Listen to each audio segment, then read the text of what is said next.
let's talk through it, Andy. What is the latest Okay. that you're hearing in the OMG world? Yeah. So I mean, I'm hearing a lot of uncertainty, which means that people are slowing down a little bit. They're kind of hesitant to take action until they know what's going on for whatever reasons, right? The tariffs, the stock market, the who knows what. But people are being a little cautious. Hmm. And I remember when COVID first came out, we were in a similar place. What do we do? It's all that fear, uncertainty, and doubt, right? That FUD. Um, and I said, well, we've got two ways we can approach this. We can either buy into the FUD and recoil and hide in the corner in our basement Yeah. and pray that it goes away, right? Or we can reach out to everybody, let them know we're here, that we'll support them every way that we can, that we'll get through this. There's still hope and possibility because guess what?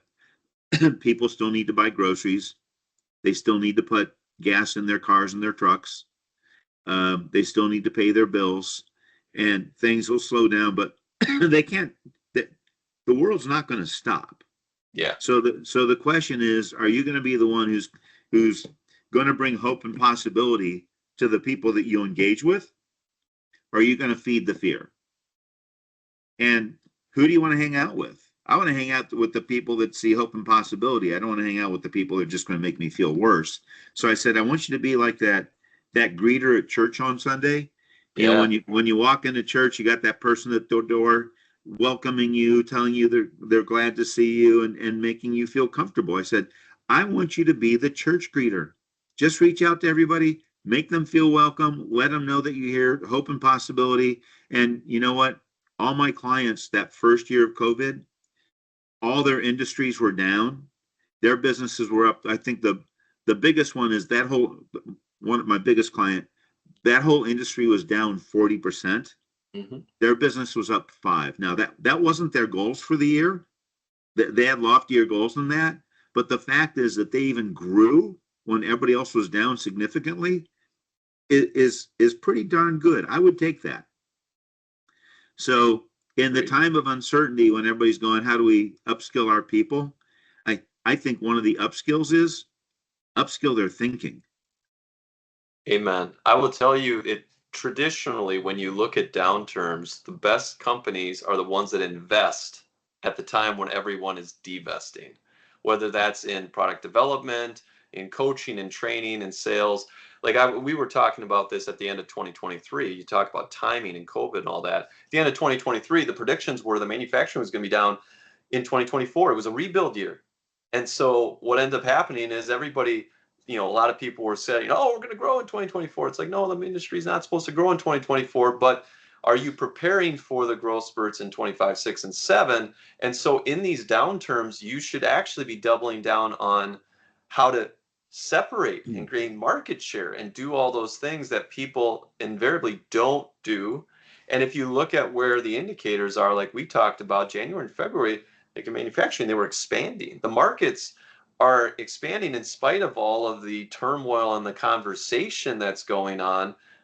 Their markets are in general expanding at the moment. And so the question then becomes is how do you get in front of that, right? And how do you not play to fear, but play to, what am I going to do? Even in the worst economies, like you were saying, down 40% or 30%, there's still people that are growing or at least breaking even and are setting themselves up because they're taking all the market share that the rest of those people are losing. And so I think this is a timely discussion. And so I appreciate this is a good way to roll into what we're talking about. I don't know if you've had any other thoughts about the timing of this conversation in terms of what's going on.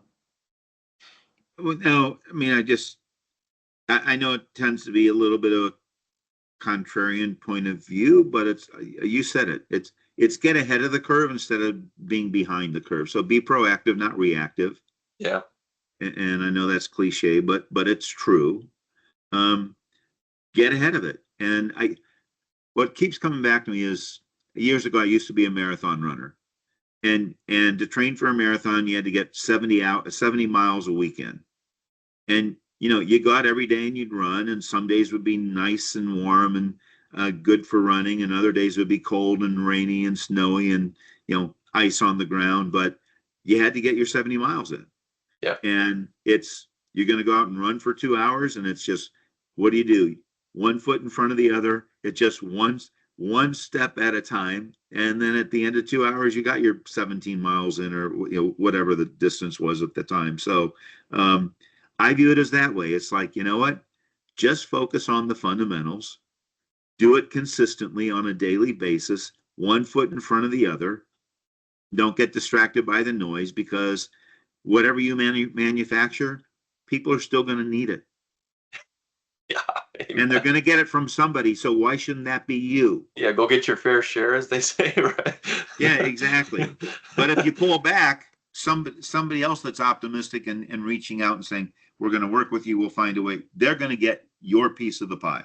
Amen to that. And I love this as a good lead in. So, Andy, we've had previous podcasts, we've talked about these things. I know you're going to come hang out in May. I'm looking forward to hanging out with you in May here in town. So with that, I want to lead into two topics that we Okay. were going to talk about. The first topic, and we'll split these up and work on them, but the first topic is, we're in this sense of uncertainty. And while I keep telling people, you better be ready, the next 3 to 6 months, the curve is already moving that direction.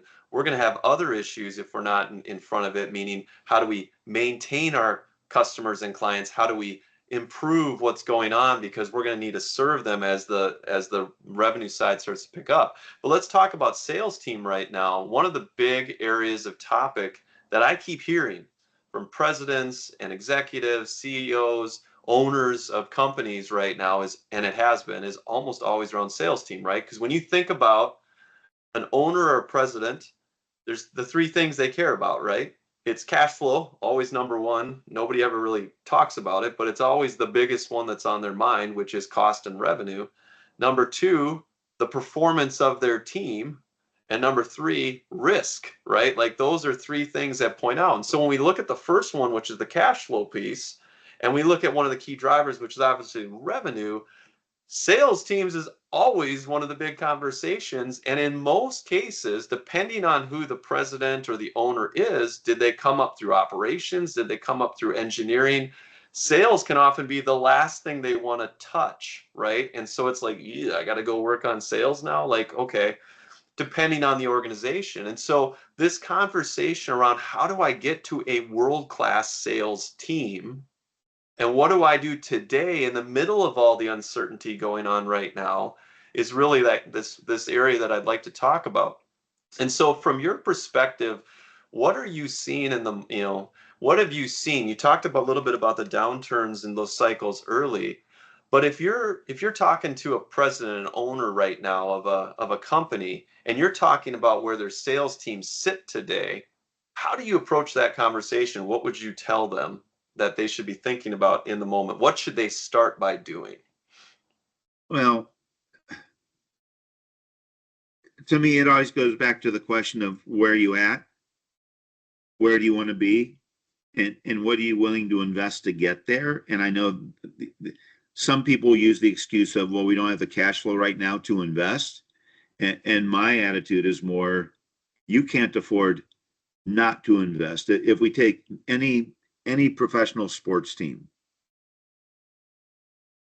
let's pretend they don't train in the off season. They don't do anything. I mean, a lot of them do golfing, but they do something. Let's pretend they just sat on the couch, ate bonbons, and watched reruns of their favorite show. When it comes, to go to spring training, they're going to be in horrible shape, and now they're going to play catch up. So it's what can you do within your parameters to continue to upskill your people, to close that gap, because you have to be proactive. You cannot be reactive. It makes me think of there's certain, you and I would call them KPIs. Mm-hmm. Key performance indicator, sure. Yeah, key performance indicator. So it's kind of what differentiates the value that you provide. So there's your messaging. What are KPIs that support the growth that you want from your sales organization? And then are you doing those fundamentally on a daily basis? And it makes me think of, and I'm not going to have this story exactly correct, but in In China, they grow a type of bamboo that's a black bamboo. And the bamboo farmers plant it, and it takes 5 years before you see any growth. Now, when it comes out of the ground, it grows a foot a day. A foot a day. They say you can hear it growing. So, what happened in those 5 years? In those 5 years, you planted the seed, and it spends 5 years growing roots down to support the aggressive growth, explosive growth going up. But for 5 years, you don't know if you did it right or not. So there's certain fundamentals that you got. They got a system, they got the fundamentals, they got to stick to it. If they stick to it, they'll reap the rewards. If they don't stick to it, at the 5 year mark when everybody else is growing, they yield no crop because they didn't stick to the fundamentals. And I really think that's us. Now, we don't have to wait 5 years, but I'm going in a slowdown. You have to make sure your salespeople are doing the fundamentals. Even more importantly, during a exactly. slowdown, even more importantly that they're doing it, because when I got 15% growth, I can kind of mail it in as a salesperson. I got so much stuff coming inbound, you're not really even having to sell in many cases at that point. You're collecting orders and shoving them through the pipe. But when you're in downturns, that's really when you test the mettle of your sales team. Yes. Yeah, and there's a whole nother piece to this too, and that is, everybody wants top performers. Okay, so there's pros and cons of that, right? Top performers, they'll bring you a lot of business. But does that mean you've bet your business on one or two top performing horses? What about the rest? If you have a process and a system, that's an asset. And you just need people to follow the process and the system. If you don't have a process and a system, you don't have an asset. What you need are top producers, and you are at risk if those top producers decide to go somewhere else, or they get sick, or they're out for whatever reason. So it's like systems and processes, and put those fundamentals in. That's an asset. You can bank on that. You're speaking my love language as an engineer and an ops guy. Like, I love that. So you talk about I feel like we need to cuddle after the call. Yeah. Love you, brother. But you talk about these things, and it kind of boils down. You started with metrics, and often cases we're revenue. Like, okay, great, but we're not really talking about close rates. We're not talking about average deal size. We're not talking about sales cycle length, which is such a killer metric when you think about your current sales team taking 10 calls to close a deal versus 1 or 2, maybe 3, right? Like the efficiency gains. So I think the metric piece is important. And while we don't have to go into it all now, that was one of the things you brought up. The other piece is process and the repeatableness of the process, and having something you can bank on. And then when we talk about an objective management group, a non-entrepreneurial versus entrepreneurial seller that's going to exist and live within that process, or you're in a system where you have a bunch of entrepreneurial sellers that treat it like the Wild West and then just go out and do what they do, right? And so then the last one you touched on was skills, right? And so one of the pieces of this team side, and we're seeing such a void in leadership, and it's getting worse, it seems like, by the year. But when you think about sales teams, so much of this comes down to who is managing the coaching, the mentoring, the accountability on a weekly cadence, doing the pipeline, making people follow the process. And especially in small organizations where I might only have 1 to 5 sellers, where that might actually fall on a president or somebody else in the organization at the moment. The skills gap, both around developing a process and maintaining and holding people accountable to that process, is a huge gap. And so I don't know if you've got thoughts on then, with that in mind, like how do you weigh in out of the gate if you're like, I'm an owner, I'm a president, whatever, and I got to go now. I'm like, I got to figure this out. Like, weigh in maybe a little bit of what they're doing next in terms of getting started. All good. So let's talk about the first thing that just drives me crazy. And every time I hear it, I just want to pull my hair out. And I've heard it over and over again for like 32 years. They take their number one rep and they promote him or her to sales manager. And the lie is that that's a promotion, because it's not. It's a totally different skill set. It it's like taking your car mechanic and making him or her the head of the garage, the owner of the garage, or the chef and making him or her the restaurant owner. Totally different skills. Yeah. And so, they take their rainmaker, they pull them out of the game, and then they make them coach, except the rainmaker likes making rain. And so they continue to sell and they don't coach. So they call them player coach. The Yeah. problem is they continue to play and they ignore the coaching part. So you really didn't do yourself any favors. You did yourself a disservice. Yeah, you hurt yourself twice because now Yeah. you're distracting your rainmaker and you're not effectively helping the rest of the team. Yeah. And if you're doing lead gen and the sales manager is supposed to parse out the leads, there's a bias that comes into there where they keep the better leads for themselves, and then everybody on the team gets pissed off because the player coach is keeping all the best leads for themselves, or that's the perception. Maybe they're just better at closing, Yeah. which they probably are because they're the rainmaker. But Right. there's just so many downsides of that. It's like, don't do it. They've got to understand that if they're really going to do that, that you're done rainmaking and you're spending all your time coaching. You don't take your number one basketball player, yeah, and make them. You don't take LeBron James out of the game and turn him into the coach. Pick Right. pick whatever metaphor you want, but you just don't do that. Well, it's funny because I've been doing these public speaking gigs on the art of delegation, and a big part of that is you have to understand the tasks and you have to align the right person with the tasks. Well, the tasks inside of sales management are completely different tasks than our actual sales contributors. Meaning, if I'm a sales manager, I'm going to spend 60% of my time coaching, mentoring, holding people accountable. That is a completely different set of tasks than a salesperson who is out hunting and doing account management and doing all those things, which is also why you and I've talked a lot about it. An operations leader is often better at sales management in some cases because they manage a process and hold everybody accountable.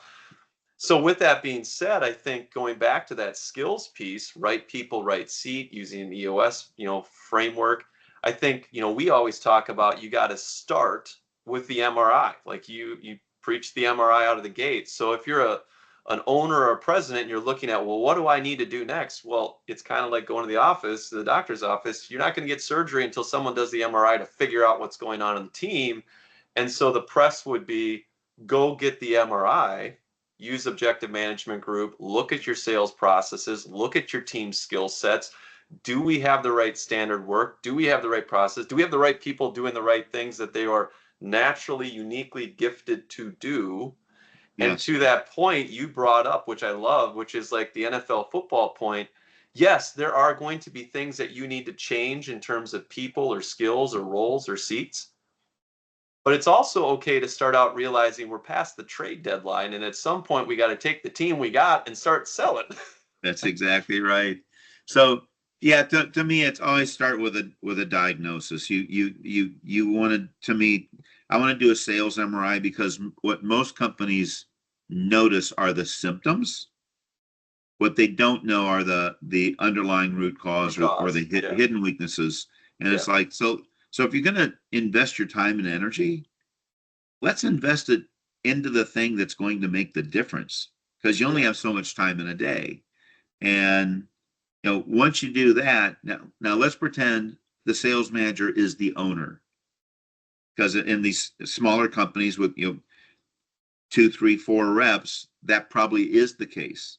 yep, And as you and I both know, the owners are wearing many, many hats.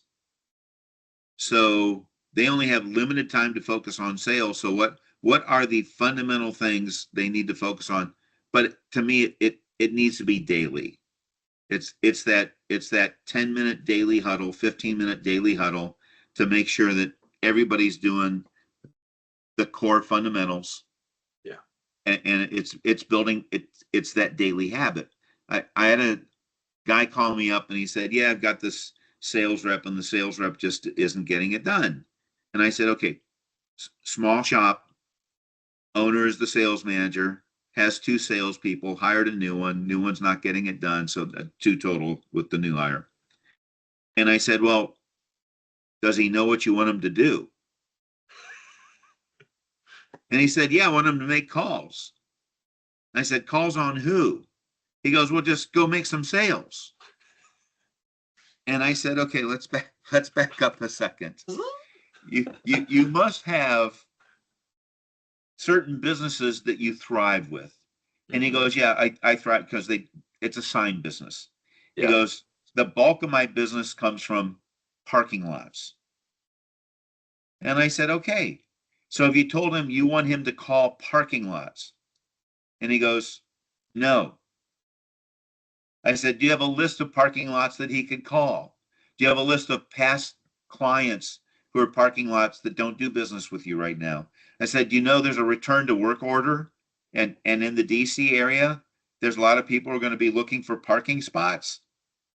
So now might be a great time to call them up and say, new signage, park here, have the hours on there, have the rates, have whatever, but there's something they should be advertising. And he goes, no, I didn't do that. I said, okay, do you meet with him?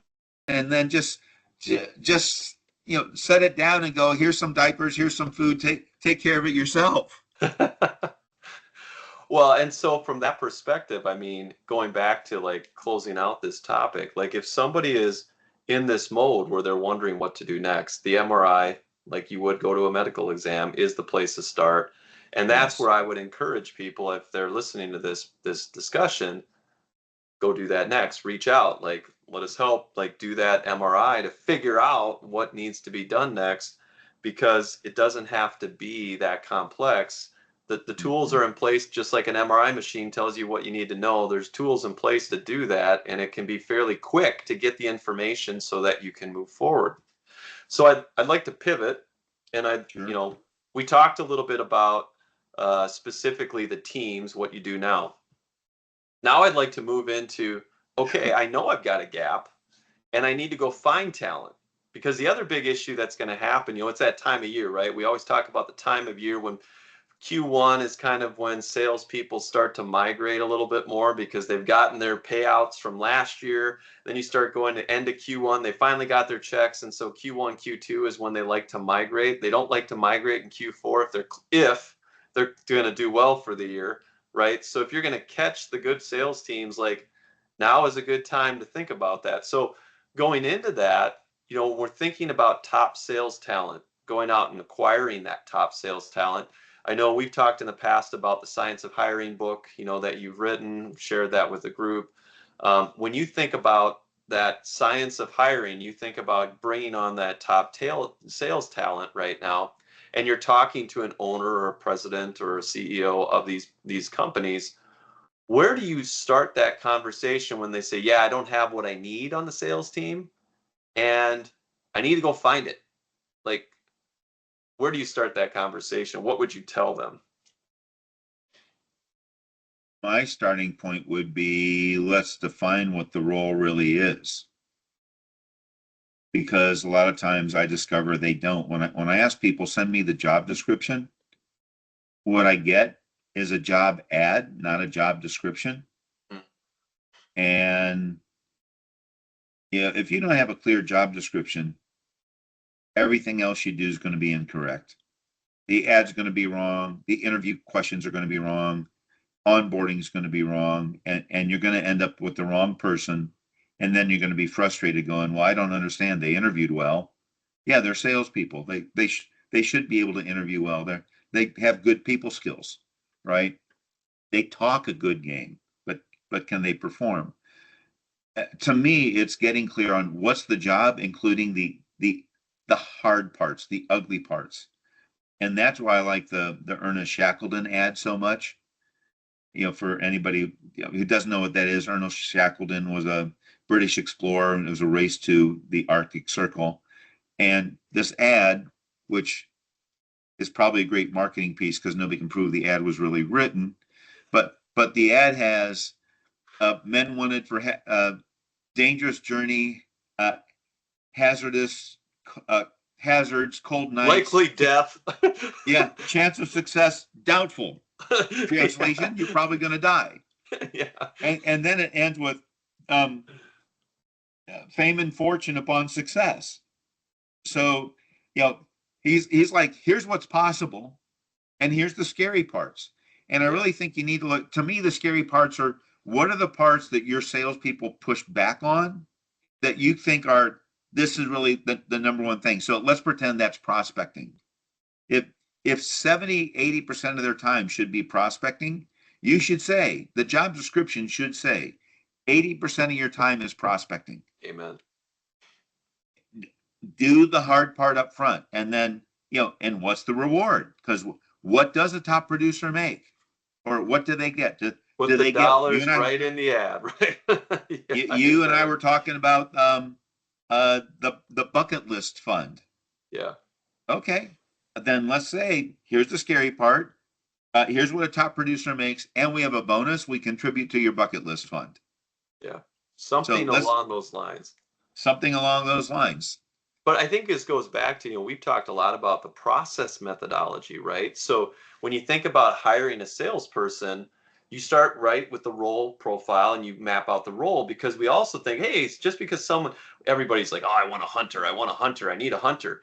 And then you realize, well, wait, there isn't really a lot of prospecting in this job. It's mostly account management, which means they're going to spend all their day managing relationships, not going finding new logos. And then we want a big hunter who's not going to want to do that job because they want to kill it and let somebody else grill it, and they're going to be frustrated, and they're not going to maintain the current business because they haven't figured out the role that they're actually trying to hire for, and the definition of a good week, which kind of goes back to that standard work. So that role profile, obviously, is step one.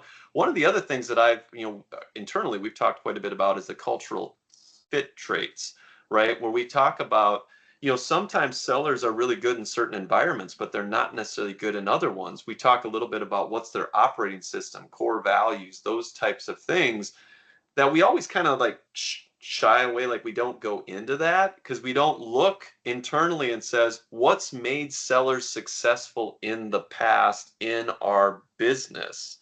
And it's not just how, part of that is the role profile, the skills side and the fit side of the seat. Do I have the skills and the experience and the competency, and is it the right kind of seat?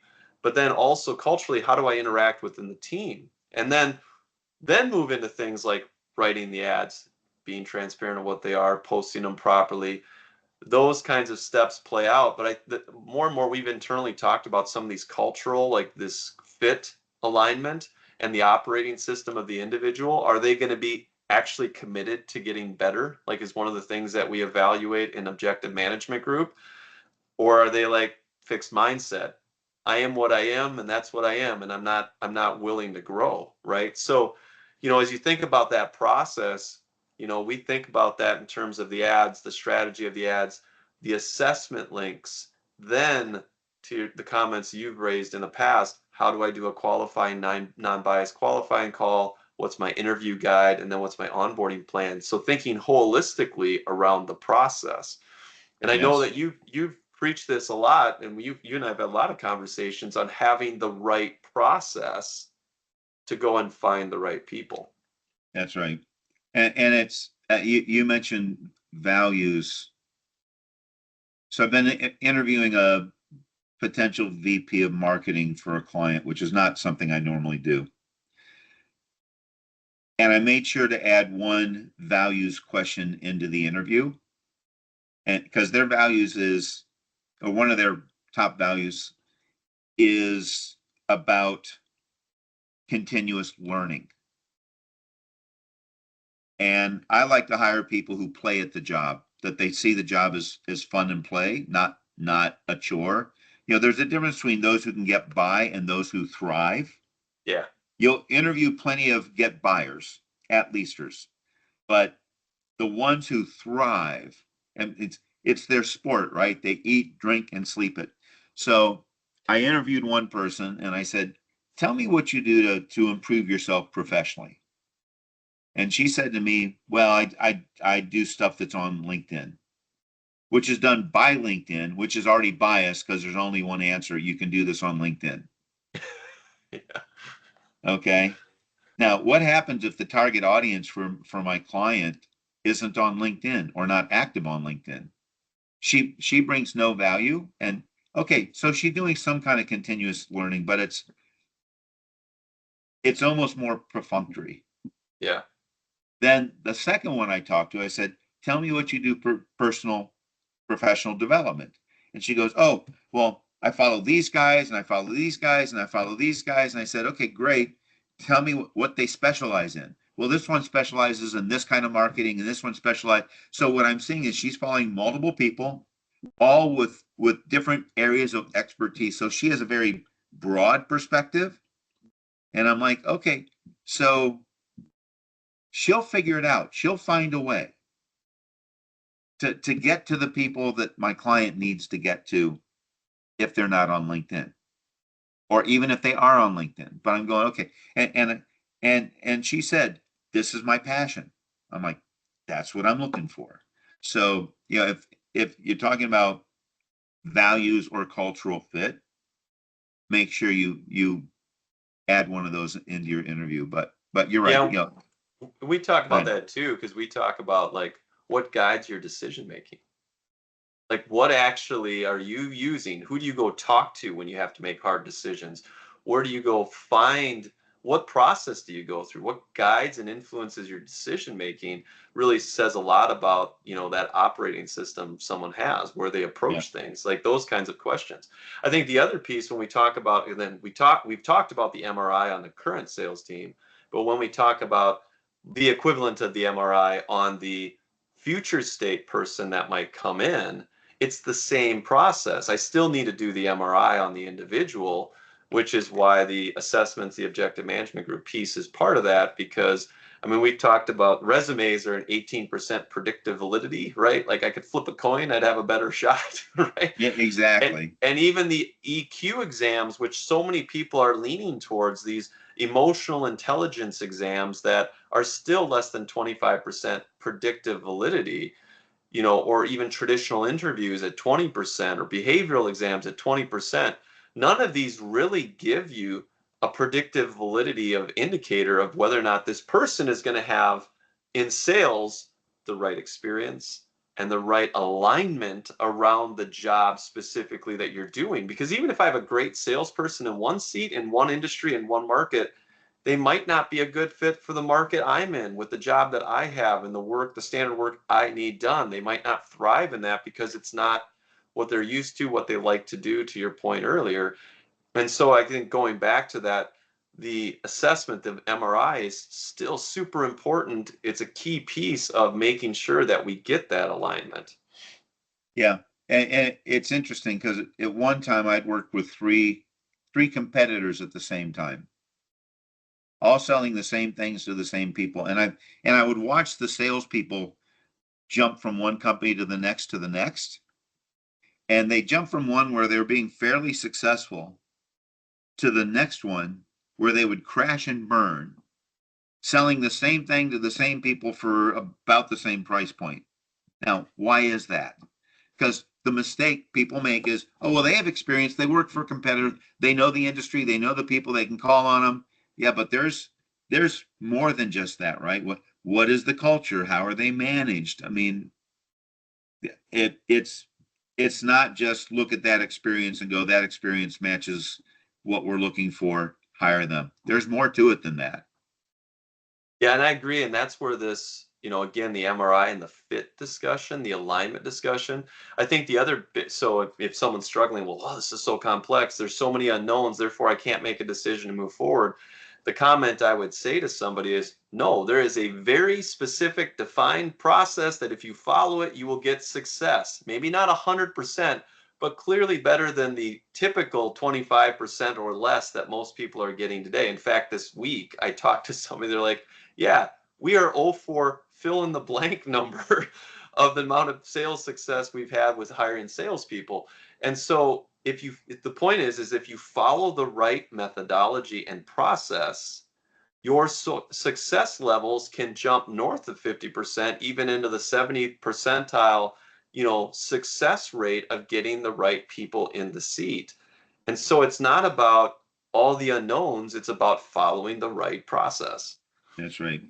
Yeah. That's And right. so from that perspective, I don't know if any other thoughts that you've got as you're talking to, these, again, presidents, CEOs, owners about, hey, I'm concerned I don't have the right talent. I know I got to go find the right talent.